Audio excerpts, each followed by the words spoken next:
Edition of the Ad Podcast, and we've got an exciting guest for you guys today. Brook Jay has been a colleague of mine for many years.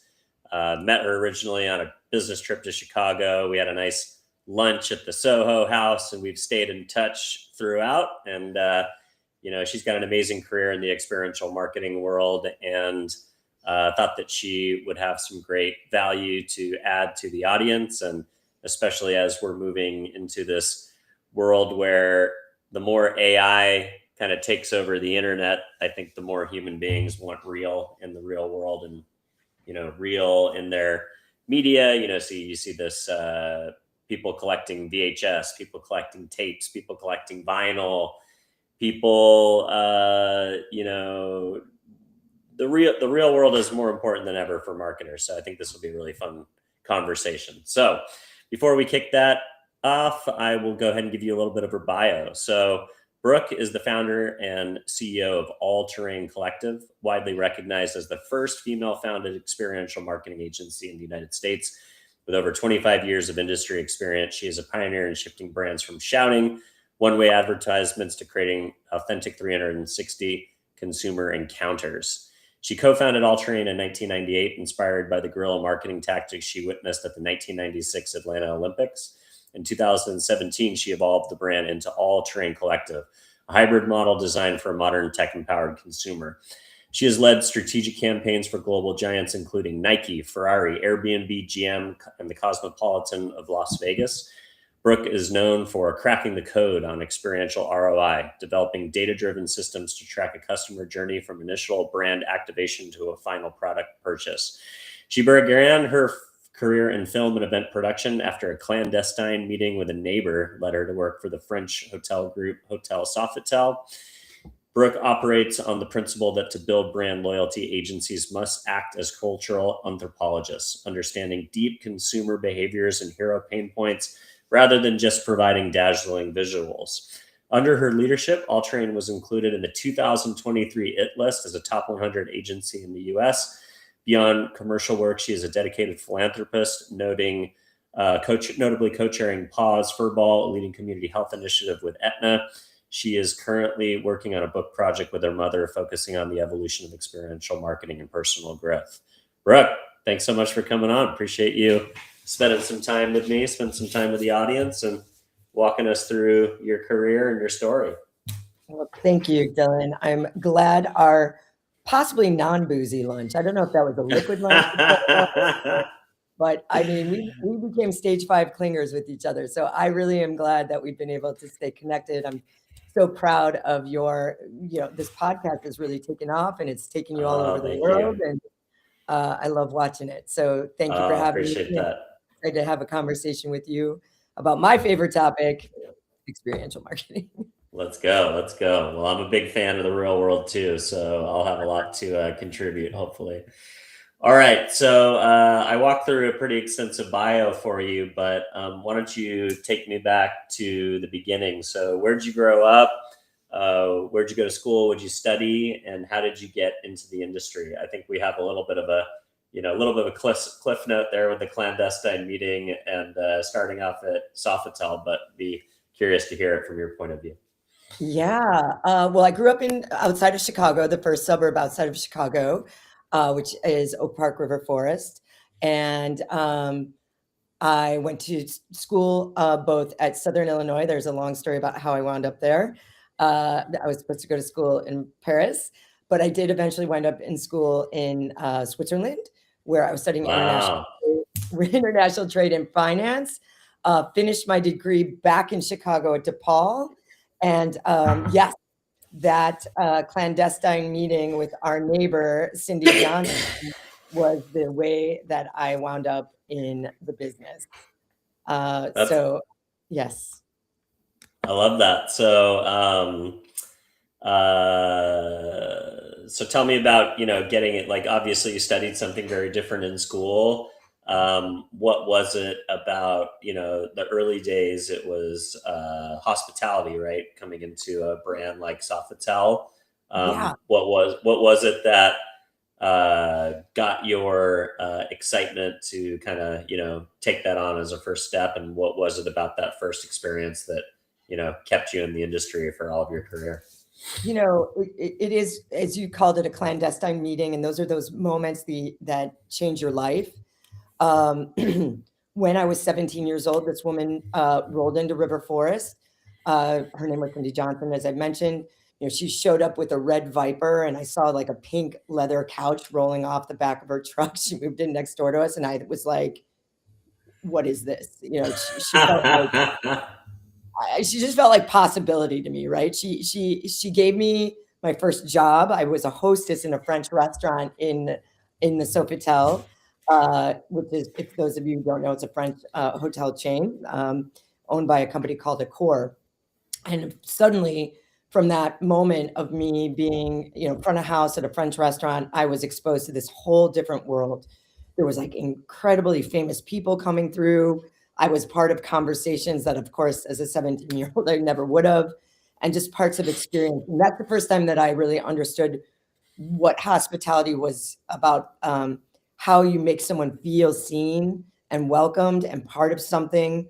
And all of that really taught me about, that was my first impression, I guess, of like what it meant to create an experience. And Cindy herself was this incredible entrepreneurial person. Even though she was inside a big corporate structure, she showed me that hard work and creativity really could take you anywhere. She'd been traveling all over the world. And years later, what's funny, I quit my job. I went to study international trade and finance, and I was working at Smith Barney, Shearson Lehman, and it became apparent very soon that I was not cut out for that work. And I quit my job, and she let me couch surf when she was opening up the Miami Sofitel. And that's really where everything changed. She helped me land a job at an agency, and that's where I got introduced to film and event production, and ultimately set me on my path. And so those are those early experiences that really shape the way I thought about moments and environments and the people you meet, and how if you stay open, it can completely change your trajectory. There's a lot of young people that seek advice from me about how I got where I am. And I always say, and it sounds a little hokey, but it's like your network is your net worth. So, you got to take responsibility of your relationships, because you never know which encounter is going to change your life. Yeah, I think that's so true. I think, I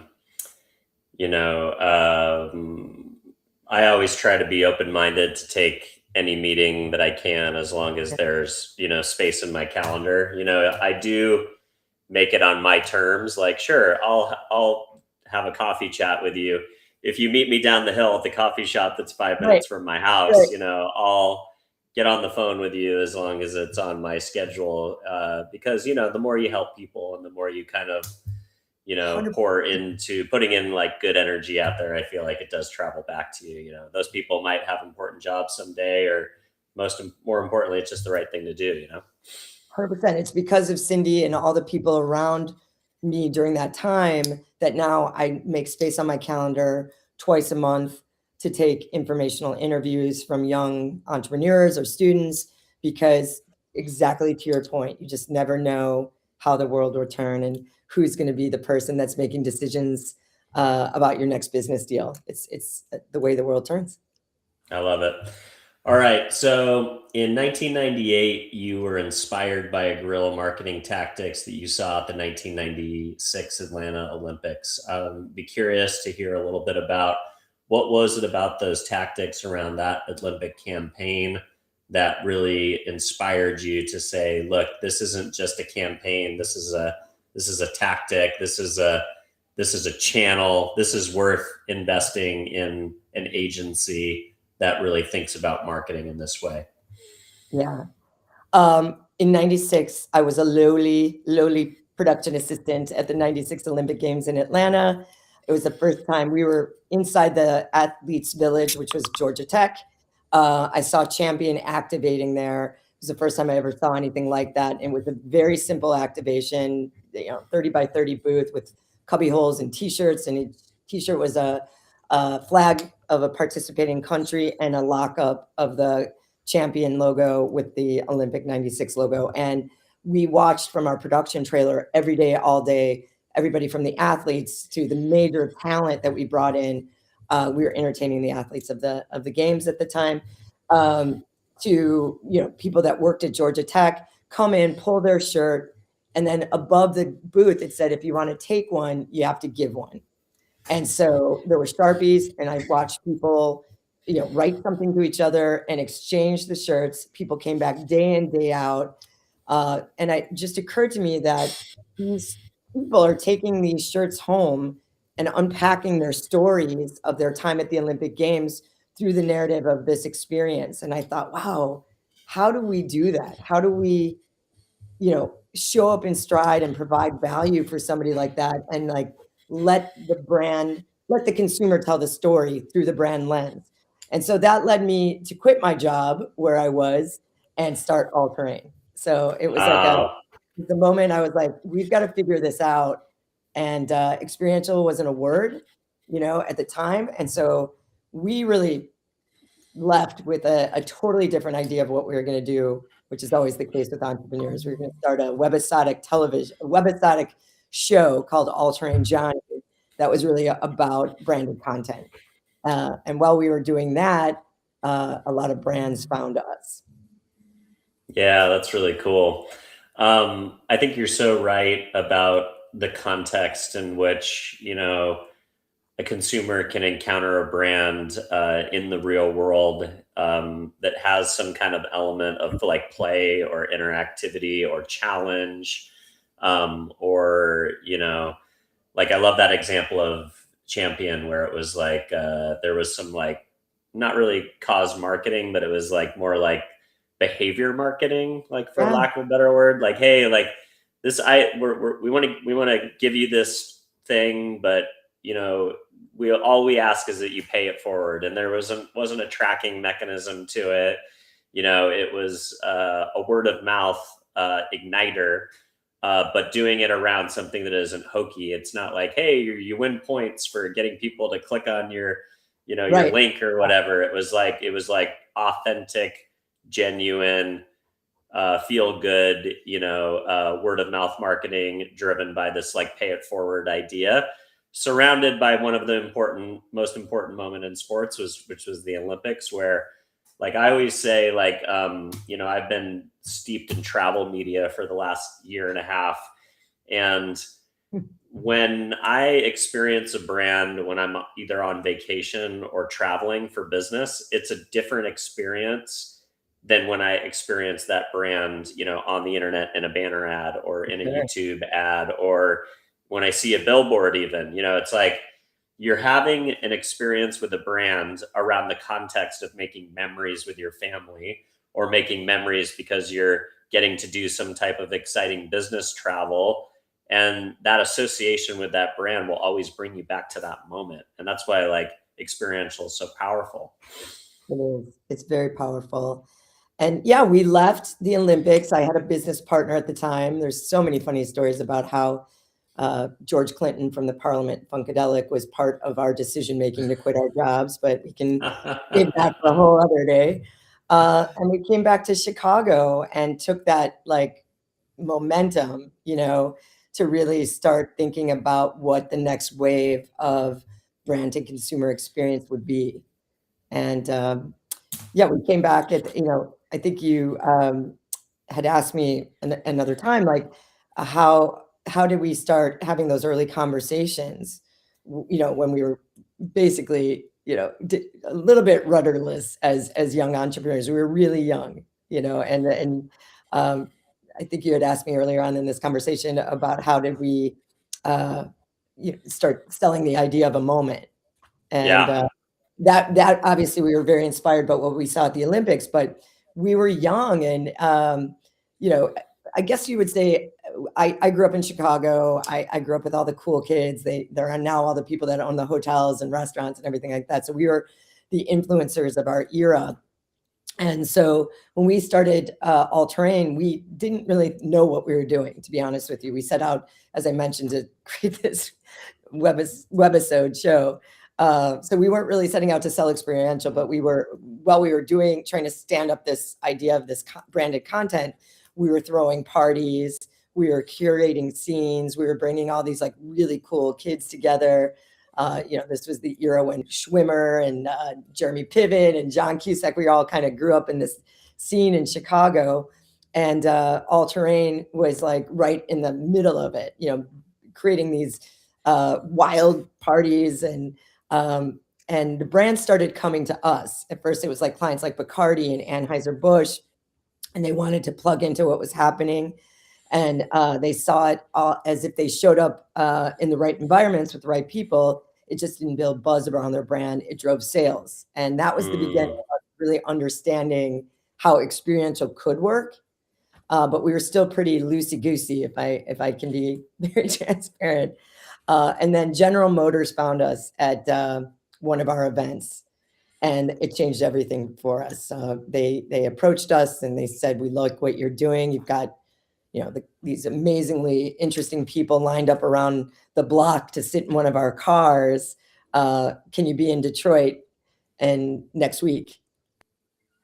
And we rolled in Detroit, and they asked us if we could be in 55 markets in 6 weeks to take over some of their major league sponsorships.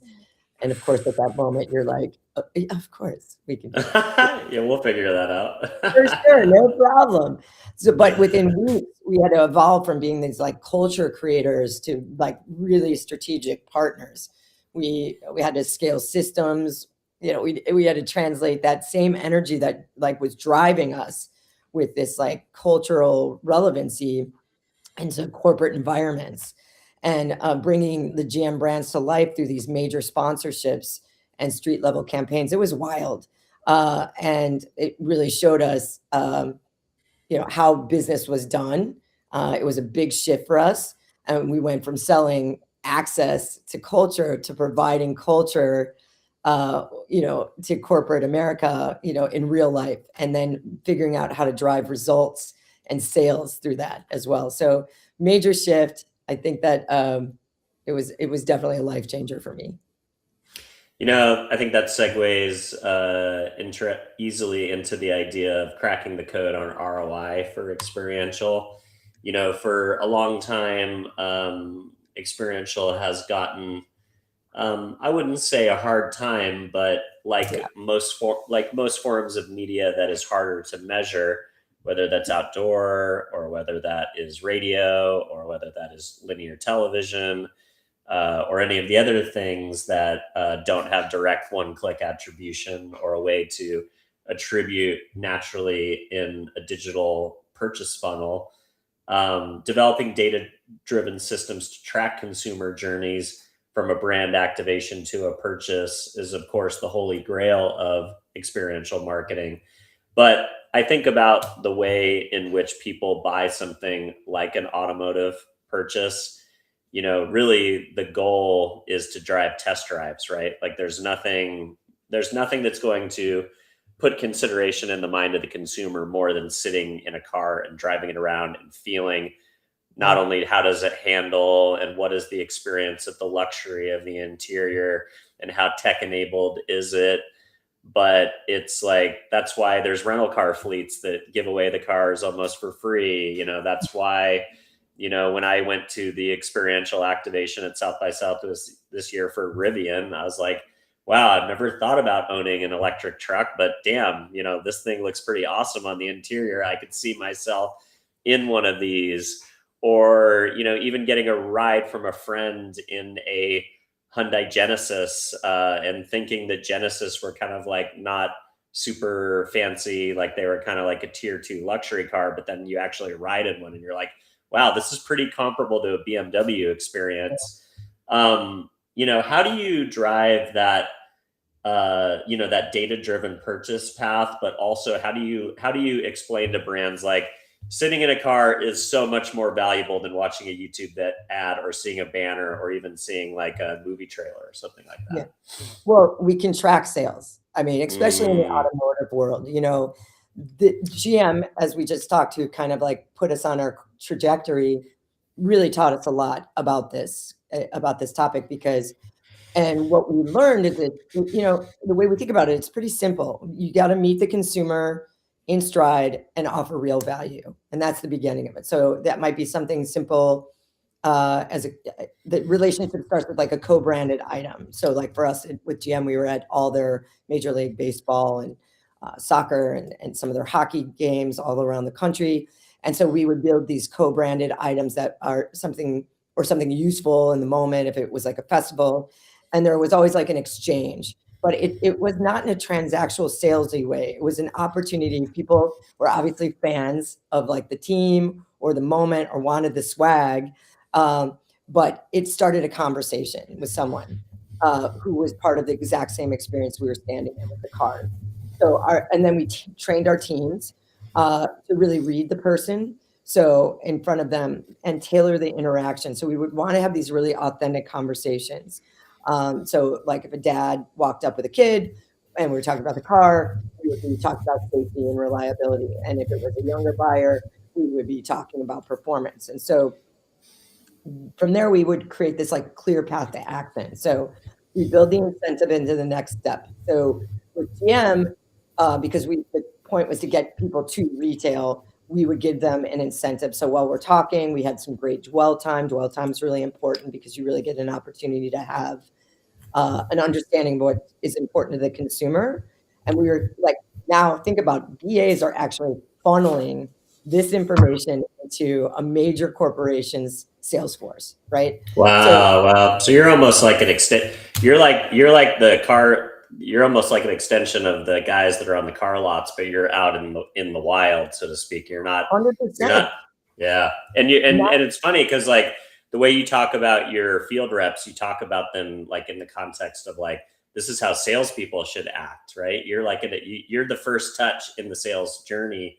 You know, they might not be ready to, you know, like showing up to a car lot is a different level of intent than walking up to a demo model at a baseball game. But, you know, it's in the same family, right? Yeah. And it begins the relationship, right? And this can be done with any type of product, but GM really had done it well, taught us how to do it well. So, you know, from that conversation, we've got their data. We will incentivize that person to go to the point of purchase. So retail, for this case, it was like dealerships, of course.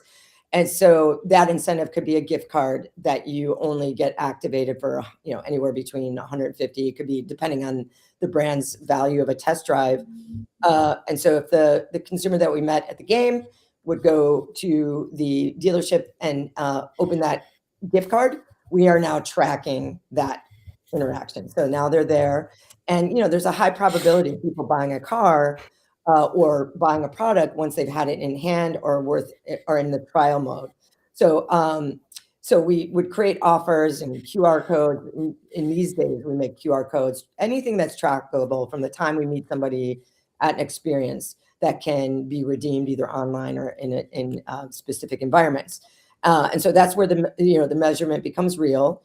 And then once the consumer redeems or engages further, we're able to track that data back to the client's sales system. So tracking who moved from interaction to consideration to purchase. And in some cases, we're even closing sales on site. You know, it depends on what kind of product it is. Like with the Illinois Lottery, who we worked with for 15 years, we were selling tickets left and right. We became one of their biggest sales funnels.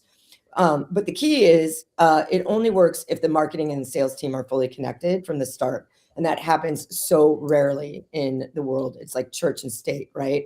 So we design these programs hand in hand with both the sales and marketing teams. So data is captured, shared, and actionable all the way through, you know, because this is why I always say experiential marketing shouldn't just be about vibes. It should, or impressions, you know, or, you know, how many social posts you got out of it. It should create velocity. And we've proven that time and time again. And I'm on a lot of stages talking about this. I'm on a lot of, you know, I'm on my own social media, you know, just talking about this because there is a lot of misconception. And we're currently working with a major client right now who we just rolled out their entire retail, a new retail brick and mortar experience for them. And they're a very data-driven company. And we're working on, they focus everything on that MMM model, right? And so we're working very closely with some measurement experts to figure out further how experiential can be measured in the same way we measure out of home, the same way we measure social and digital. So we'll check back in a couple months, and I'll tell you how that's gone. But a lot of people have climbed that mountain. We haven't gotten a lot further, but All Terrain's always been able to find levers inside experiential moments that can track sales, and it's kind of one of the things we're known for besides our creativity. Yeah, I love that. I mean, honestly, you've talked about it most eloquently of the, hundreds of experiential agencies that I've talked to. I think, many times it's like, oh, don't worry about that. Brand love and, engagement is the goal. But, some brands, we obviously know that experiential works. But, to have it be completely esoteric and have it be something that you can't measure or shouldn't try to measure or shouldn't always be striving for that same level of attribution that you can learn through digital footprints. Maybe it'll never get quite there, but ROI measurement as a goal, I think, is the important thing. So I love that. So let's talk about, the idea of mega events. We're moving into some pretty exciting times in the landscape of the next couple of years. We've got LA 28, we've got World Cup, we've got America 250. Those are three of the, top kind of nationwide marketing beats that we have, here in the US. We just came out of Augusta. We've got the F1 season. We've got, sports being as big as it's ever been. These cultural moments like music festivals and concert tours. It seems like no matter what happens to the economy, no matter how unstable things get from a geopolitical perspective, a study just came out that said millennials are the most traveled generation in all of measurement in history. Like millennials travel, that's it. I, am the oldest potential millennial, and I can attest that I pretty much, live to save money and travel and go have experiences. You've heard of this idea of the experience economy or the transformation economy or the celebration economy. How should brands be thinking about these kind of three major tent poles that are coming up in the next year or two? And, obviously not every brand can go and sponsor the World Cup. Not every brand can be a part of the Olympics, but you've always been an advocate for guerrilla marketing. How can brands maybe potentially attack these cultural touch points from kind of the top level, but also how do they do it on a budget that allows them to punch above their weight class as a challenger brand? I love that question so much. Yeah, you don't have to, especially in the world where you've got digital amplification, right? So, it's really being smart about how you show up and like who you partner with in those moments and in smart collaborations that make you culturally relevant. So, you don't have to spend millions and millions of dollars to make noise. I think you really just have to be authentic to who you're trying to first of all focus on. Like at the end of the day, these are events that are such mass audiences, and most brands are not. Most brands. I shouldn't say most brands. Several brands that we work with are mass brands, but some of the brands that want to be part of these smaller brands are really focused on a certain consumer. So it's really about showing up around that event. Let's use FIFA World Cup as an example. There's a ton of brands that are not going to be able to participate because they have their partnerships locked. So they have to find other ways to do it. They have to find other smart collaborations. So I don't want to, like, I was about to drop a strategy. We were about to execute. Like, and we're going to do this. But I would say that, find the right cultural facilitators, right? Whether that be soccer clubs or social soccer clubs or up and coming, emerging, fashion brands that are not going to be, connected to the big thing, but they have a huge voice, right? So find important ways to partner up with people that have the ear of your audience around these big tentpole moments, and then do something that's important to the consumer you're focused on. Give them accessibility. A lot of these people that are going to be watching the game, they're never going to have a ticket to any of these events, from F1 to Super Bowl. So how do you show up in their community with a partner that they admire? If they don't already admire your brand or don't even know about your brand, how do you make these smart collabs that benefit the let's call it the creator, and also benefit the brand? I think there's a lot of ways that boats rise together in these moments, by doing smart partnerships, by being generous to the communities that are fans but will never get close to a seat in a stadium. So how do you bring the excitement of the big game or the big race to them in ways that are accessible for you? And those could be things that happen in restaurants and bars, at public parks, in schools. There's so many ways to get creative about generating an audience around a big game and a big moment, where you don't have to buy into a massive sponsorship. I have a good example for you. Last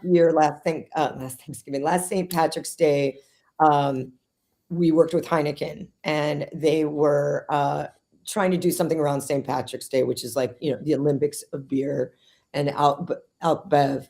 And they didn't have a massive budget. They had this is just an example. I'm sorry if I'm long-winded. Let me know if this. No, I love it. I think the case studies are great. Yeah. So what happened here was that the regional marketing team got some extra budget because they were trying to battle it out with Mick Ultra. Mick Ultra had the share of stomach for the Heineken Silver product, which is lower alc, lower calories. And they did a pricing strategy where they were like priced equal to Mick Ultra. And then the next phase of their spend was like, how do we drive awareness and consideration and trial with a Gen Z millennial audience? And they didn't have it wasn't a tiny budget, but it wasn't a mass budget. So we took a moment. So this is like talking about hijacking a moment. So in Chicago, we dye the river green. We have over 400,000 people IRL anywhere around that moment in time, not to mention it's being covered by every media outlet because it's such a funny thing to watch. The actual like river being dyed green in real time. So they weren't a sponsor of it. Heineken wasn't. There was another beer partner. A lot of other big brands had spent a lot of money to sponsor this big event. And so we did something completely irreverent. We tapped into millennial and Gen Z fandom, which is a lot of them are into EDM music. We partnered with Arc Music, which is a big EDM festival in Chicago. They do stuff globally. And so we immediately bought credibility, which is what I'm talking about earlier, with the partnership with Arc. They had a sold out show the night before the dyeing of the river green with a DJ out of Galway, Ireland, called DJ Kedema. And so we wrapped a series of those Skyline cruises, and we opened up a sponsorship for 140 tickets. That's all we could fit on this boat. And we had 4,000 people RSVP within 24 hours. And we didn't have a lot of time to outfit the boat, wrap it like professionally. So we wrapped it as quickly as we could the morning of this event. Then huge flags and everything like that. And then we dressed our guests. Everybody that arrived who had won a ticket got a silver puffer jacket. So they became part of the decor. It wasn't a heavy lift for us. And then we put a rave on the water right behind the sponsored beer. That's so good. And we live streamed it. We had over 1 million people watching it because of the power of Arc, the power of Kedema. And we hijacked this moment. We took over the moment. It was, incredibly impactful for the brand. We also tagged the brand into a 13,000 person ticketed beer crawl, bar crawl that happened right after. So we released these people after this 3-hour rave on the water that caught every piece of social media you can imagine, and then release these silver puffered people out into the world, and just so many sightings and people on Instagram. The metrics were off the roof. We won tons of awards for it. And it was one of those moments where a challenger brand in the moment, I know we don't ever think about Heineken as a challenger brand, but in a regional capacity, they were, compared to the amount of money, Jameson and Anheuser-Busch and Guinness were spending against this day in Chicago for a third, not even like a minuscule part of a budget like that. We were able to really make a lot of noise and bring people into the moment to celebrate this experience. So I use that as an example, mainly because it's what other brands could be doing. We worked with a cultural, instigator like ARC, and found a moment in time that we could own, and then found a way to make it from the one-to-one to one-to-many through these live stream, which ARC is known for, and it wound up being wildly successful. So I use that as a good case in point about how other brands can think about owning a moment without having to be the title sponsor of the big thing that's happening. Yeah, I think that's such a great insight, because what you really did was you created exclusivity, right? Like when you know you can't be the brand that is kind of casually in front of 400,000 people, well, then you could be really, really important to 150 people on the boat. And it's that FOMO moment of like, oh, like all these people are on the boat doing something really cool. Like it's almost like the uncool thing to be part of the 400,000 that are just walking around with Gen Pop, like seeing what's going on. And then you kind of like create this exclusive moment that's tied to like the FOMO factor. And then you be kind of like, maybe you're not going to reach all 400,000, but you're going to reach a good chunk of them with, like you mentioned, like a way smaller activation budget.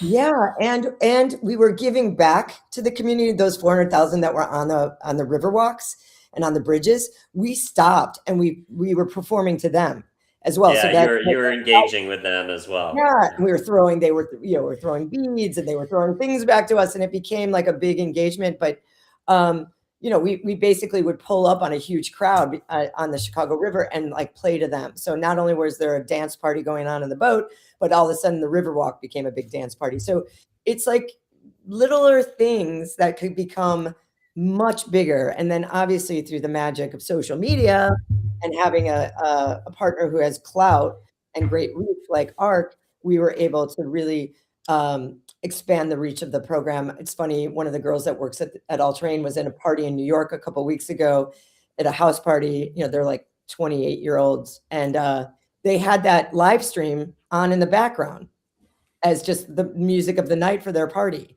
So that, it lives on. Even these live streams can live on. So it was just made me even so happy as we keep clicking back to that live stream to see it just like keeps building momentum. Yeah, that's pretty cool. So you've also, identified this other cultural trend within Gen Z, which is the idea that they value creation over consumption. We see this in the travel media space where, the proverbial stamp on your passport is no longer a stamp in your actual passport. In fact, some locations don't even stamp your passport with a stamp anymore. They do it digitally.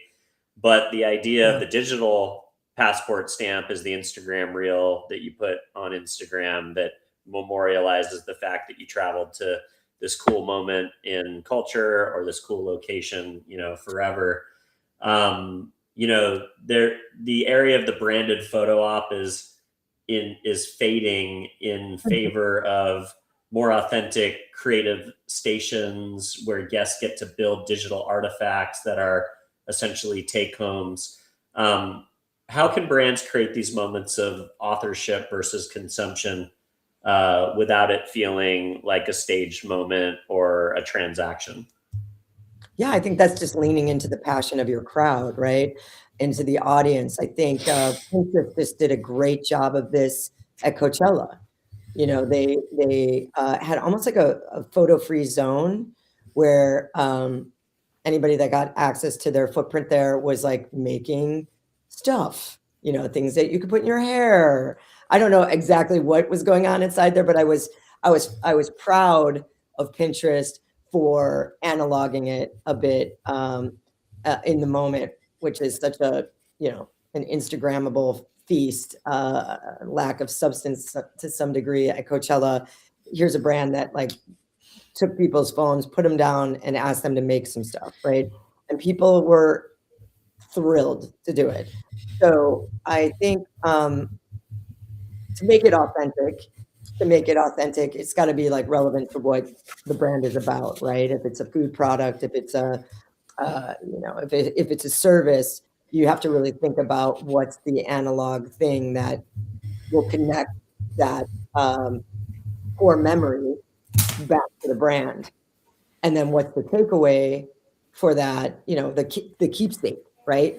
So that it's something that they hang on their fridge or use every day. So I think it's just really understanding who you're talking to, what drives them, what lights them up, what's going to be something that they value, and and then create an analog moment or a maker moment that feels on brand and connected, but also feels like you're listening to what these people care about, so to speak. Love it. So you're currently working on a thought leadership project. You're working on a book with your mom that also focuses on the evolution of experiential marketing and personal growth. Tell me about your mom, and how is she relevant to your creative process here in coming up with this book? And tease the book out for us a little bit if you can. Okay, it's not; those are two different books. Oh, got it. Okay, so you're doing two different ones. One book, yes, I'm working on some content platforms around experiential, and then the project with my mom is a semi-autobiographical story about our lives, because we've had some pretty interesting lives, and so we've been working on it. It occurred to me that I'm not going to have my mom forever, and both of us have like very, very cinematic lives. Let's just put it that way. And so we've been meeting and putting together an outline for a book that, like, I always like to say, it's like the Yaya sisterhood meets Sex in the City, kind of like. It's like so, but not as much a business and marketing platform. It's more of a personal project that I'm just loving, because I'm getting to spend time with my mom and really unpacking stories from her life that are so telling about how she became who she is. So, wow, I love that. Two different. That's really cool. I love it. I think it's great. I think, I've heard stories of folks who've, done podcasts with their parents, at late stages. And, it's like, you want to know that family history. And like you said, you take advantage of the fact that your parents are around. They won't be forever.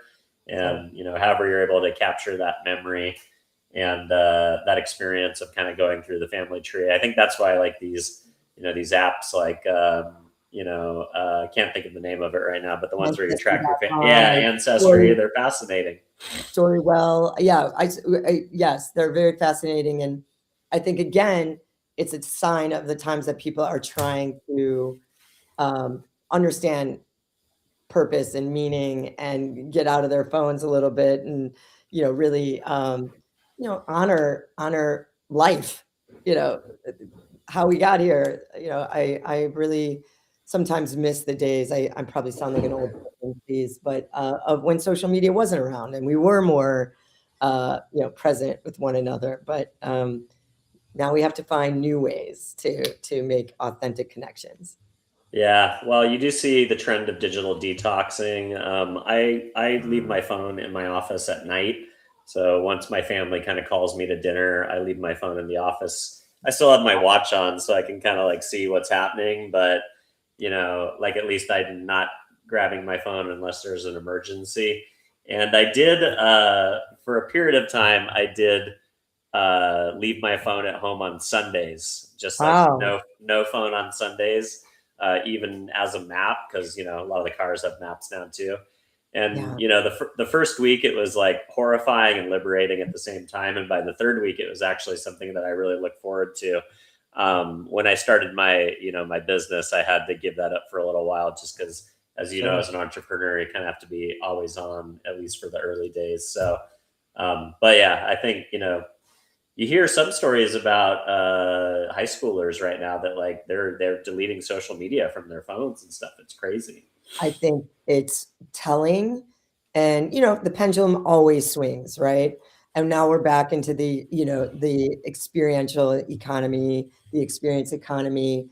Guys like Gary Vaynerchuk are talking about analog and entrepreneurs starting businesses that are just about like going for walks with old people, and like all kinds of unique business ideas that have nothing to do with you know downloading an app or AI, being a creator and offering a workbook of some sort. I love it. And there's always got to be balance, right? I mean, you know I love what you just said about Sundays. I think that's brilliant. I think I need to try that. And but also, digital's made our lives so much easier, and Sure.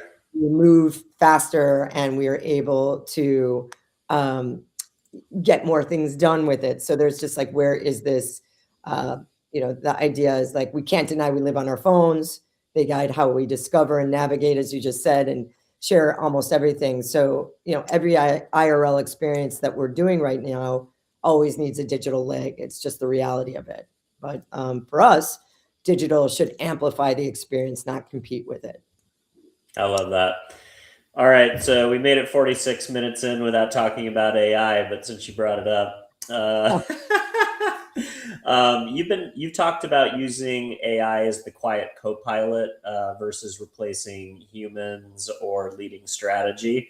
How is AI being used, in your opinion, for scoring personalized attendee, Yeah. matching and the works that you're doing, figuring out a way to measure performance and some of the ROI questions that we had.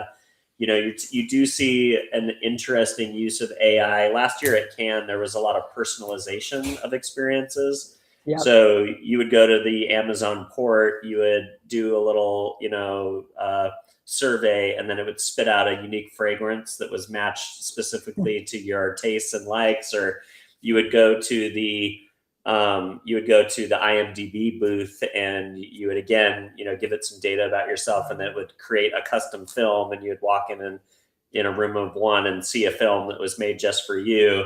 So there is this kind of cool part of like using AI to customize experiential marketing to make it more individual. I'd be curious, what are some of the coolest things that you think AI will do for the experiential industry without taking away, its essence, which is all of the things that we've been talking about, which is a thirst for real life experiences.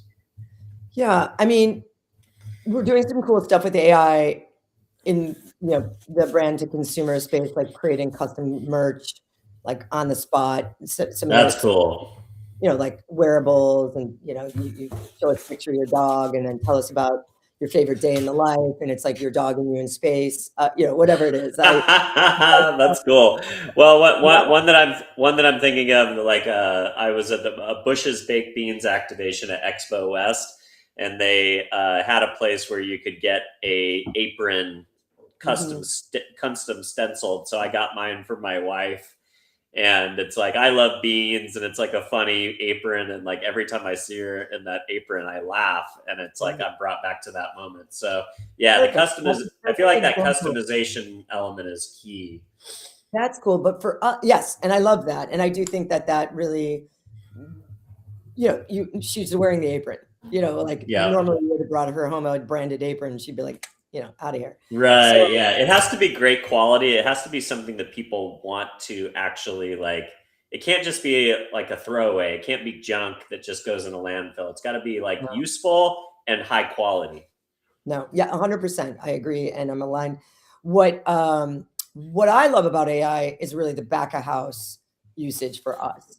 So we're able really quickly to, on many things, like we use a app called Placer AI that helps us find heat maps for where we should do pop-ups. Like it uses data for, maybe going back 3 to 5 years about where everybody went after Coachella, or so we figure out we use AI for things like that. We use AI to build visuals for us for pitches and selling things. We can take an actual dimensions of a room and load up images of things that we want to put in the room, and stages and lighting and everything like that. And we can show the client, like within about 80% accuracy, this is what you're buying.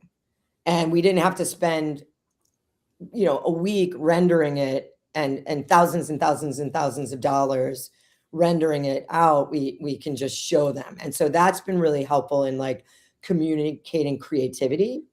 It's helping us with, organizing data. So like I mentioned, the big project we're closing out right now, we did 667 events between January 15th and April 15th. And we're like analyzing that data through AI. Like, there's so much to unpack about the consumer engagements and the downloads of apps and appointments booked and all this stuff. So, there's a lot of great work that's done, maybe not in the sexy consumer facing space, that's really helpful with AI and experiential. I love it. All right. Last question. In 2017, you evolved the agency into this idea of the all-terrain collective. You decided that a fixed agency was dead and that a collective allowed you to move faster in today's vibe-driven culture. Tell me about that kind of redesign, if you will, that organizational structural redesign, and how's that going? It's going great. It didn't start out from a great POV. I had a business partner for almost 20 years, 19 years. We started the company together and went through a business divorce in 2017. And, lots of great key learnings from that. So many great key learnings that I talk about a lot when I speak to in leadership forums and on the dais about entrepreneurship. So, but it was like more of a forced shutdown of All Train 1.0, and we don't always call it that. And then I looked down the lens of also what was happening in the immediate, landscape of big agency. They struggle, right? It's big agencies struggle with, you lose one big client, and we're seeing it right now. I mean, Dylan, the people you're talking to, are shedding thousands of people, right, at a time. Oh yeah. It's crazy out there for sure. And so I wanted to rebuild All Terrain through a modern lens. So the power of collective partnerships. I've been in the industry for 28 years. I dreamt about working with certain creative directors or certain fashion designers or certain musicians and integrating them into our creative process in a way that, I had a really deep bench of people that I had to work with because I was paying them, So now we have an amazing full-time team, very big, nice mid-sized team who are all wonderfully capable and so talented. But when a project comes in now that might give us the opportunity to bring in such a fresh perspective, somebody who would be so off-brand that you would think you bring in this guy who's never had anything to do with luxury automotive, but let him do some thinking around a new launch or a new initiative. And so All Terrain Collective was born in 2018. We've tripled the revenue of our initial agency and been able to collaborate and conspire through this like hub and spoke model where we've got, like I said, a great full-time team, and then we plug in subject matter experts or, just incredible creative people that come from a different walk of life that wouldn't normally find themselves at a strategy table to talk about oatmeal or, taxes, and so it's been such a rewarding experience for me. I think there's a lot of companies that have followed this model moving forward, especially after COVID, when Mm. we're closed and people were let go, and so yeah. So 2018 was the rise of All Terrain Collective, and we find ourselves, as I said, we're in our best financial place we've ever been over the 28 years as far as rev, and just this momentum and movement. If you talk about us on the street, we're working with so many more people because we have the capacity to do that. And so I'm loving it. I'm thinking it's obviously the way of the future. It is the future, and the future is now in the way we're running this business. And I couldn't be happier with this model. I honestly wish we had introduced it even earlier on in the company's evolution, because the thinking and the creativity coming out of the company is just off the charts. I love it. Well, sometimes in those, unfortunate moments, whether it's a management, shakeup or whatever the case may be that caused you guys to pivot, sometimes beautiful things are birthed out of that struggle. And I think in addition to that, I love this idea of, why do brands continue to use agencies no matter how many times we've been told that we're irrelevant and we're on the verge of extinction. I have Rashad Tabakawala says, agencies are like cockroaches, right? Like we can survive a nuclear bomb if we need to, because at the end of the day, there will always be a need for outside perspective. And sometimes you just can't find that within your four walls because of a speciality, like knowing something like experiential marketing really well. And why would you need to or want to have that expertise in-house at all times? But I think the other thing that you mentioned is, agency people get to work on different problems every single day. They get to work on a slew of verticals, size of companies, business models.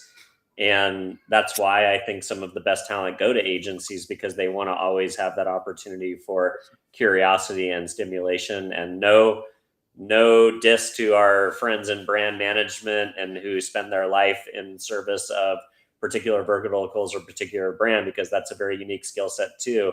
But, sometimes you need outside thinking in order to solve deep strategic issues. So I love that idea and I love that model. Brook, always great to chat. Really love getting to spend time with you and reconnecting. If folks want to keep up with your thinking and or connect with you at the agency, where would you like to send them? They can follow me on LinkedIn. They can visit allterrain.net. They can follow me at Brook Jay AT on Instagram, or Allterrain on Instagram. We would love any opportunity to continue this conversation.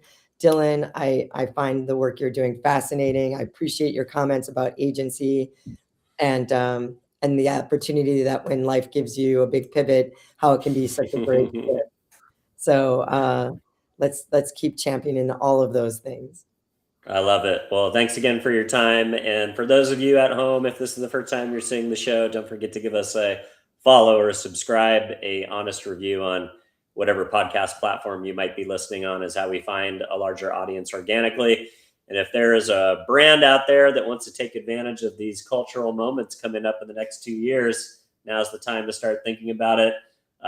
Maybe a young person who is interested in learning more about how you get into this world, or how to just, structure that idea of the informational interview, or how do you give back, and, how do you tap into those networks? Your network is your net worth, so to speak, or just somebody who you think would benefit from hearing the show. Don't forget to share. And with that, Brook, I'll wish you a great day and look forward to seeing you next time I'm in Chicago. I hope so. Or I'll be in San Diego soon. Cocktails on you. Let's do it.